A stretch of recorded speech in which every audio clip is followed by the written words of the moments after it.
গুরুত্বপূর্ণ প্রশ্ন করেছেন একজন ভাই যে বিশ্বে বিভিন্ন দেশসহ মুসলিম উম্মার যে বিভক্তি, অবনতি এবং ধ্বংসের কি কি কারণ আপনি মনে করেন? খুবই গুরুত্বপূর্ণ প্রশ্ন। আজ মুসলিমরা পরাজিত না বিজয়ী? বাহ্যিকভাবে আমাদের বুকটা কি খুব টান টান করে আমরা দাঁড়াইতে পারি না মাথা নিচু অনেকটা? এর কারণ কি? রাসূল করিম সাল্লাল্লাহু আলাইহি সাল্লাম বলেছেন, একটা সময় আসবে যে অমুসলিমরা, আল্লাহর দুশমনরা, অন্য ধর্মের অনুসারীরা বা আল্লাহকে অস্বীকারীরা তোমাদেরকে ধ্বংস করার জন্য একে অন্যকে ডাকাডাকি করবে। তারা ডাকাডাকি করবে কিরকম? খাদকরা যেরকম খাবার দাবার টেনে হিসড়ে নিজেরা ভাগযোগ করে খায়, তোমাদের এরকম ভাগযোগ করে খাবে।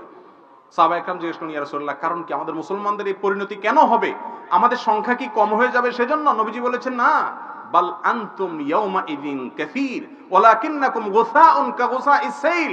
তোমরা সেদিন সংখ্যায় অনেক থাকবে, কিন্তু বানের পানির মতো তোমাদের কোনো মূল্য থাকবে না, খড়কুটোর মতো ভেসে চলে যাবে, কোনো মূল্য তোমাদের থাকবে না। সাহাবীদের যুগে এক ওমর রাদিয়াল্লাহু তাআলা আনহু একজন সাধারণ সাহাবীর দিকে তাকানোর ক্ষমতা কোনো অমুসলিমের ছিল না।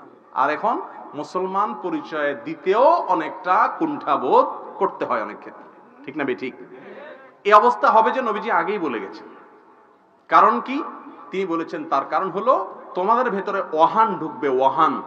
জিজ্ঞাসা করল, ইয়া রাসূলুল্লাহ, ওয়াহান কি জিনিস? তিনি বলেছেন, হুব্বুদ দুনিয়া ওয়া কারাহিয়াতুল মউত।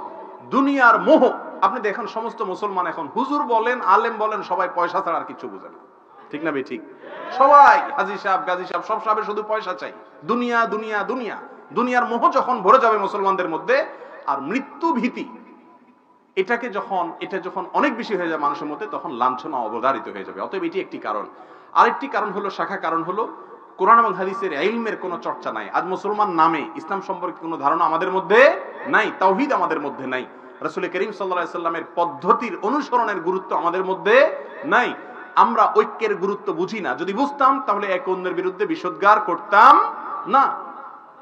এক টেলিভিশন আরেক টেলিভিশনের মাসআলার বিরুদ্ধে, এক হুজুর আরেক হুজুরের বিরুদ্ধে, এক মুসলমান অন্য মুসলমানের বিরুদ্ধে, এক হুজুরের ভক্তরা অন্য হুজুরের ভক্তদের গোষ্ঠী ফেসবুকে, অনলাইনে অফলাইনে উদ্ধার করে কি করে না? ভাইরা আমার, এই কাজগুলো খুব সওয়াবের কাজ না গুনার কাজ? তো এগুলো আমাদের অধঃপতনের অন্যতম কারণ। আল্লাহ তাআলা আমাদের সবাইকে সেই অবস্থা থেকে উত্তরণের পথ খুঁজে পাওয়ার তৌফিক নসিব করুন।